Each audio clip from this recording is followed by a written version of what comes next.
My name is Glenn Lemaire, and I taught culinary arts and hospitality management here from 77 until 2009 when I retired. How did you find out about the college? What was your first experience with it? I had a friend who I worked with in the 60s, the Yankee Silversmith Inn in Wallingford. His name was Mark Gengris. And Mark was among the very first hospitality management students that were here. He attended here from 68, 69, I believe. And he spoke of the hospitality program and the college as though it were someplace pretty special. I went to Culinary Institute of America and graduated in 1970, and then I spent a couple of years in the military. And when I came out, I decided that I wanted to get a degree in food service management. So I applied to MCC and started here in the fall of 1972 as a student. Graduated in 1974. Now, since I had graduated from the Culinary Institute of America, and also when I was in the Army, they gave me an aptitude test, and in the Army's infinite wisdom, they sent me to cooking school. So between the Culinary Institute and the Army's cooking school, and the fact that I started here as a student at age 24, at the time the student population was younger than it is today. And I was kind of, at 24 years old, or 22 years old, excuse me, I was like an old-timer. So I graduated in 74, and because I had excelled because of my life experiences in the food service management program here, I was asked to teach part-time a basic foods course, a 101 in 75. So I started in, in 1975 as an adjunct faculty member. And then in 1977, I was hired to teach at the time, a non-credit program called the Cook and Baker Training Program, which later on became renamed as the Culinary Arts Program. And the Culinary Arts Program started out as non-credit, but became a 14-credit bearing program, 14 credits for 1 year of study. And then in 85, I believe, it became a 30-credit certificate program. So from 77 to 85, it was kind of a soft non-credit sort of thing, but then became a credit-bearing program in 85. So you started here as an adjunct. Yes. In what year did you get hired full-time?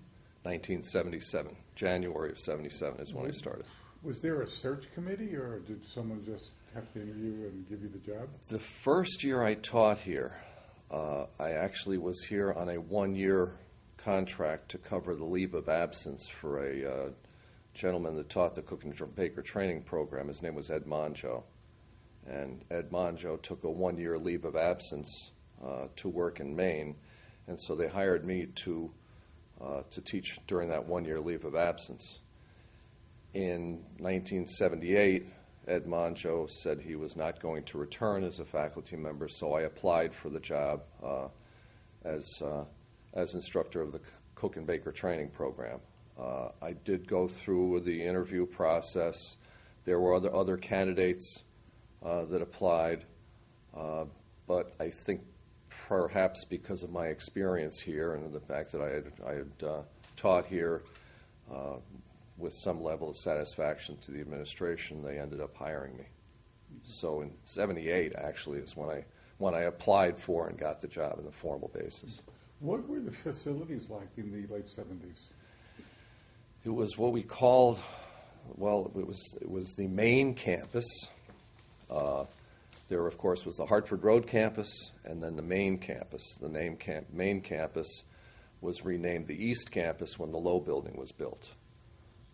And that campus, of course, was temporary, quote-unquote, temporary buildings, which ended up being used for 30 years, I believe. or somewhere in there. I may be off a little bit in my timing of years, but that temporary campus was one which were prefabricated buildings.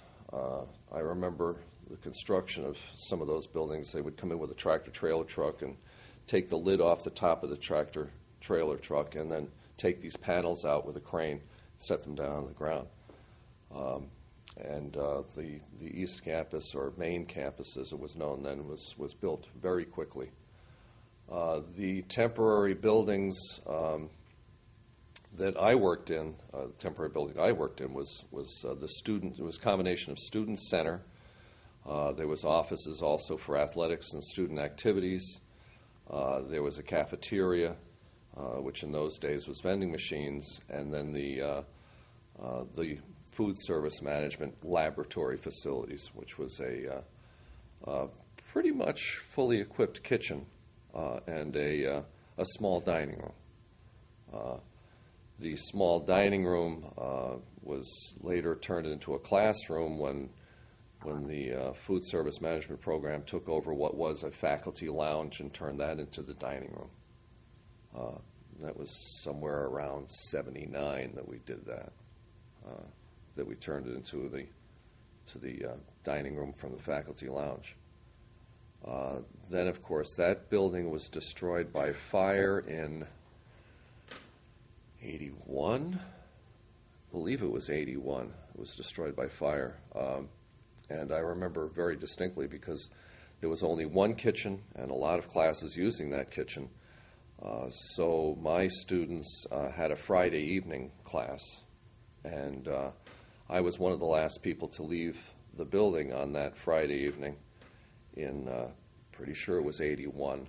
I got a phone call the next morning from a colleague of mine named Mike Heise, and Mike told me the building's on fire. And I left my house in Tolland and drove down here at breakneck speeds, probably got here 20 minutes later, and the student center and our food service facility was completely destroyed.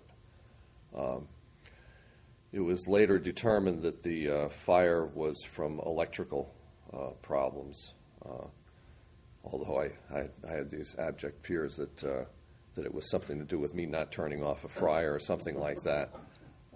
But it turned out that it was an electrical fire, which was started in the wiring which was above our dishwasher. They said that the steam from the dishwashing machine affected the aluminum wiring, because there was aluminum wiring in that building, not copper, and the aluminum wiring failed and caused the fire. So then we spent a year waiting for the facility to be rebuilt. And in that year, I taught classes in the basement kitchen of the South Methodist Church. For morning classes and evening classes, we taught in the cafeteria facility of what then was the Regional Occupational Training Center, which was located on the corner of MCC's campus. So we taught classes in temporary facilities until the student center was rebuilt. I believe in 82. If I'm off by a year, I'm off by a year, something like that.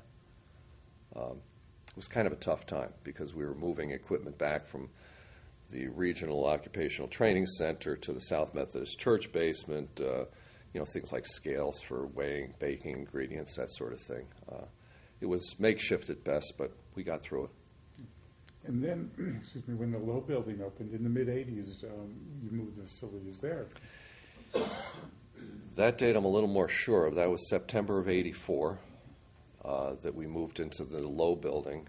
And in the Low building, we had, at the time, what we considered to be a state-of-the-art facility. There were 2 kitchens and a dining room, as well as a storage facility and so on, which is still being occupied today, about an 8,000 square foot facility.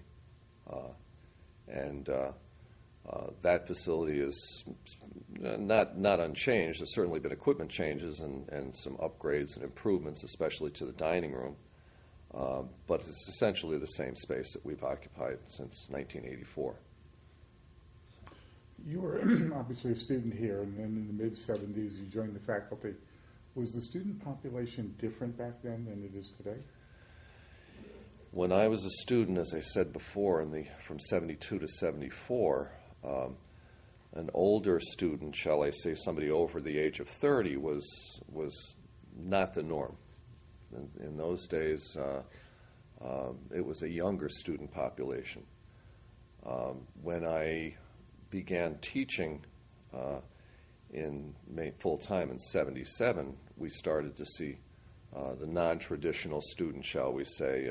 I had students that were in their 40s and early 50s. It should be mentioned that the culinary arts program in the early days was very, very much predominantly male. We probably had, if I had 20 students, there were 2 females and 18 males in the typical class. As in those days, the culinary arts were a male-dominated program. Back then, females were primarily servers in restaurants and pantry people, that sort of thing. The female chef really came a little bit later on. I would say probably by the late 80s, early 90s, we started to see more of a balance of female versus male students. But back then it was a man's world in culinary arts. When you think back to your early years here, there's some people who stand out as particularly, well, either helpful or just unique individuals in the campus. Icons to me. Of course, Fred Lowe was the president when I was a student here, and I remember arriving on campus for orientation in the fall of '72, and being welcomed by the director of athletics, who was Pat Mastretta. Andy Paterna was director of student activities, and Fred Lowe, I remember so clearly him speaking about the fact that if you go past my office and the office door is open, he said, stop by and say hello. Tell me how you're doing.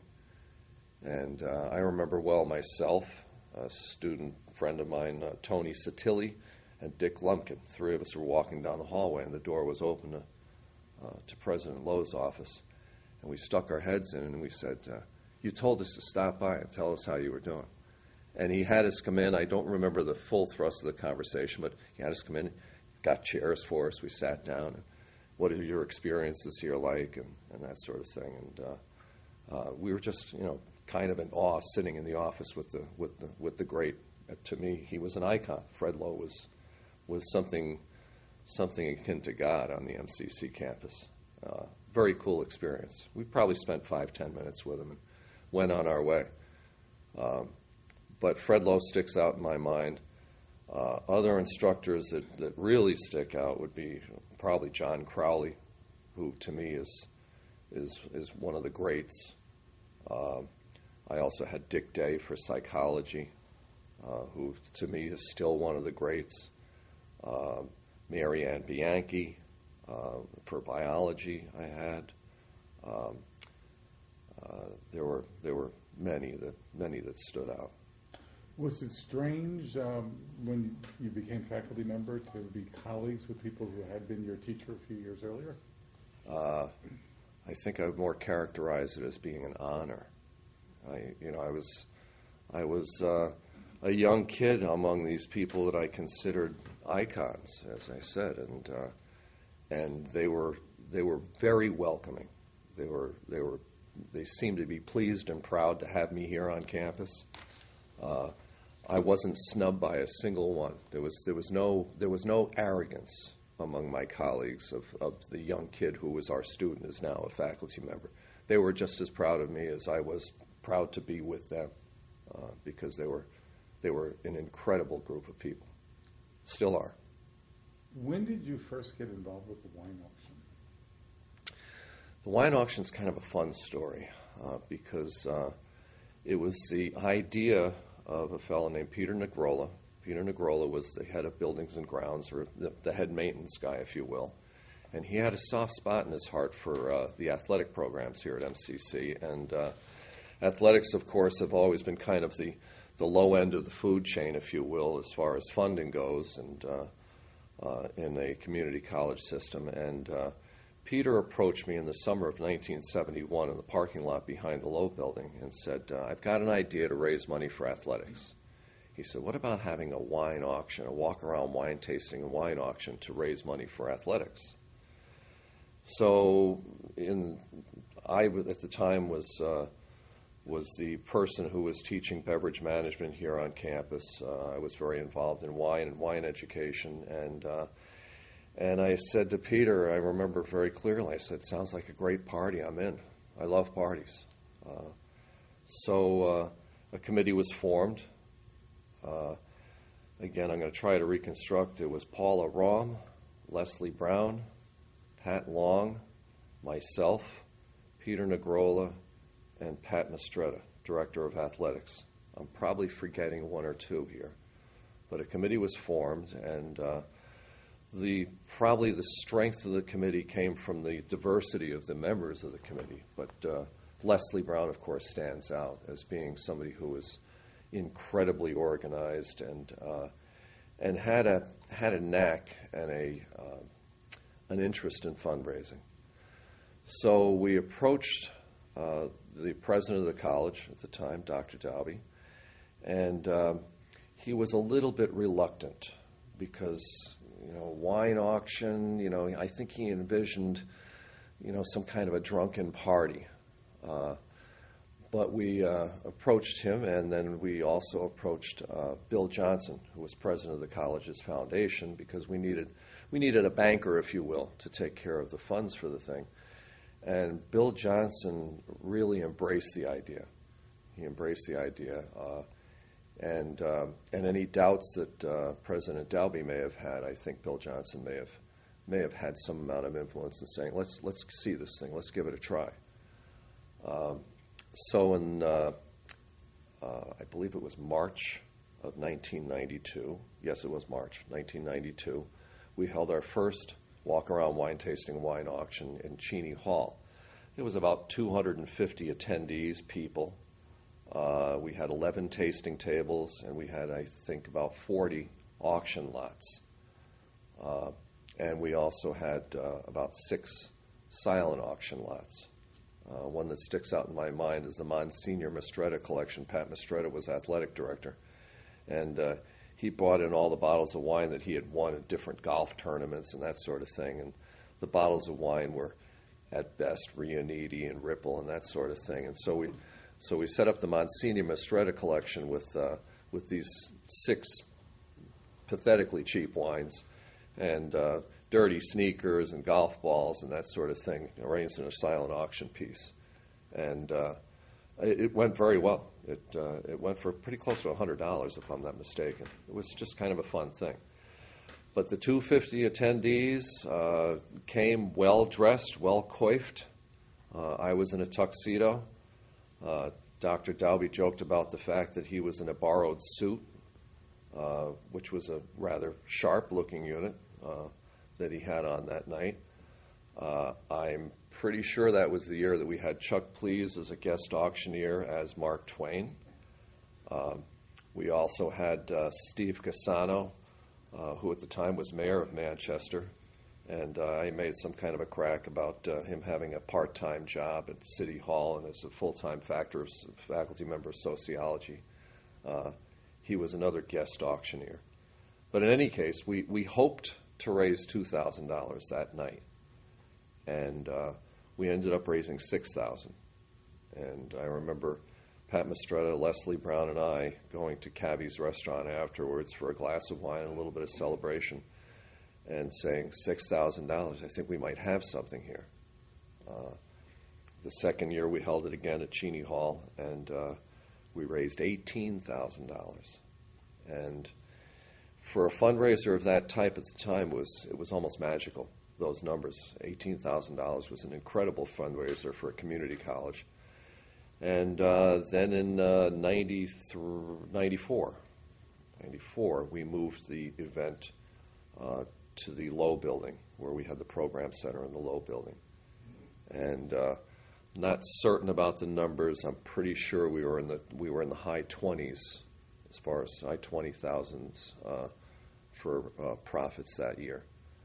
And it went along very nicely until a real find.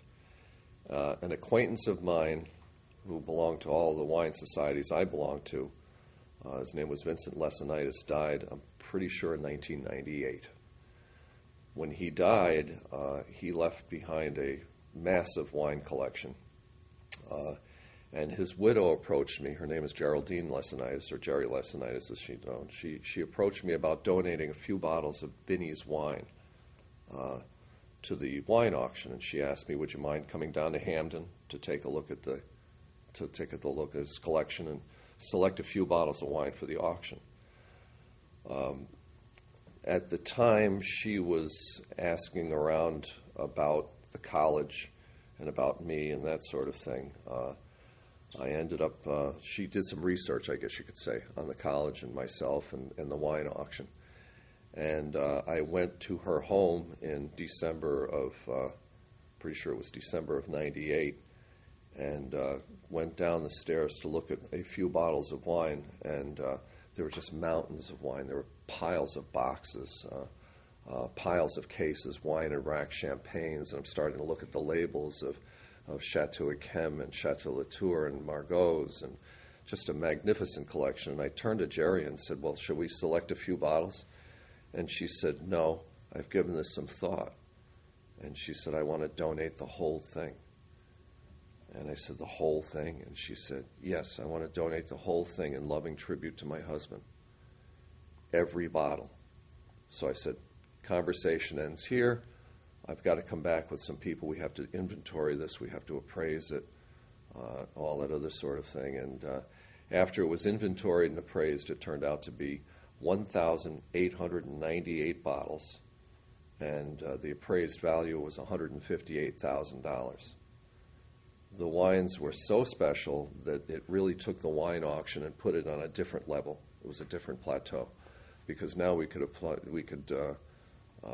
have an event that really appealed to true wine connoisseurs, as well as the general public hearing that we had this magnificent collection of wines, and that collection actually lasted about 13 years of taking a bit of it each year and selling it at the auction. I have no idea, of course, what the collection eventually yielded as far as value goes, but the auction at this point, after 19 years, has generated somewhere around $1.7, $1.8 million total in the years that it's been running. So it's been pretty special. Did the women's basketball team have any influence on the wine auction that you recall? Yes, the Yukon women. The Yukon women. There was a year, we had the event in March Madness. And when the Yukon women were doing very well in 95, 96, I believe it was 96, they were in the finals, getting towards the Final Four. And they were playing on the same Friday night that we had the wine auction. And Pat Mistretta said, "We have to have a television there." I said, no, we don't need a television there. I'm not much of a basketball fan. I said, no, the auction takes me. He said, no, we have to have a television at the auction. So we're having this live auction going on. We're auctioning all these priceless wines, and the women's basketball game is going on a TV on the other side of the program center. And it got to the point where everybody literally got up and watched the basketball game while we're trying to hold this auction of priceless wines and all that. And eventually I had to walk up to the microphone and say, "The auction has been suspended until the conclusion of the women's basketball game for UConn." And we did. It took probably 20 minutes for the game to end, and then we went back to the event. And yeah, that was a year that sticks out in my mind, to say the least. It was a lot of fun. Is the wine auction one of the accomplishments that you're most proud of? Yes. Yeah. I really got bitten by that. and the students who, we change lives here at MCC. We do. We change lives. People come here for a plethora of different reasons, but a lot of them have financial need, and to see the scholarship recipients and to meet the scholarship recipients and to hear their stories really got to my heart.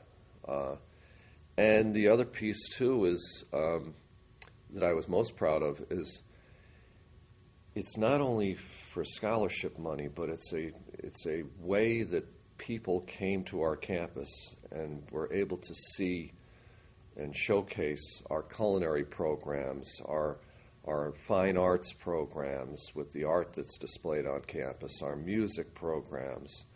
Our criminal justice students were involved in traffic control for some period of time. The athletics students, student athletes, were helping unload cars for people and to load cars for people with their auction donations and auction proceeds. So the thing I think I was most proud of is all facets of the college, literally from maintenance to the mail room to the president's office to faculty members. Everybody got on board. And it was really a tremendous experience to see all of these different facets of the college come together. And I think I was most proud of that. And the fact that 700 people, eventually it got to be 700 people, come to the college and have a great time and see what we do here. And that's public relations that you just simply can't buy. I've always felt that it's something you can't put a dollar value on. In terms of, we always talk about how much money we made, but I've always said, well, what about the value of having all of these people come to the college and seeing what we do here and seeing what our needs are. We've had some significant donations over the years from different members of the college community, or the greater Manchester and east of the river community, who I sometimes wonder would have made the donations that they've made were it not for the wine auction, pushing a particular button, which prompted them to make big donations. So yeah, I'm very proud of that. And I have a difficult time sometimes being modest about it, as a matter of fact, because it was a tremendous success. So.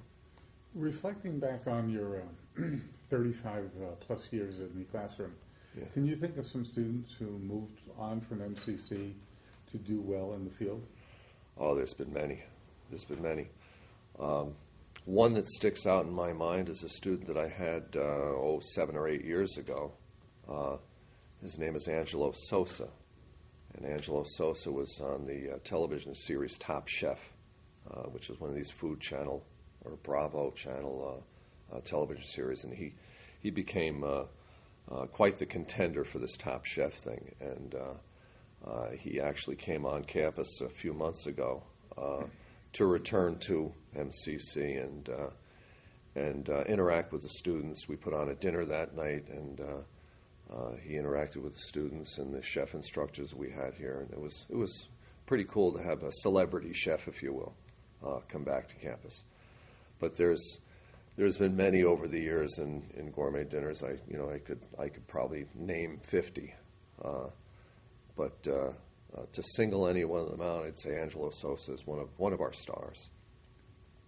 With all the time you spent on this campus as a student and as a faculty member, are there some funny incidents that stand out in your mind? Oh, wow.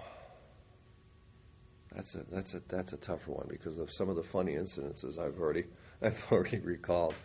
The UConn game at the wine auction is one that sticks out, but nothing that pops into my head right now. Let's say you were giving advice to someone who's recently been hired to begin teaching here at the college this fall. What would you tell that individual? Take a look around you at the really, really cool people who work here, and follow their example, follow their lead, because you have some of the most charismatic, dedicated, brilliant minds that I've ever encountered on this campus. And I've always, as I've said, I've always been kind of in awe of my colleagues and felt rather insignificant next to many of them.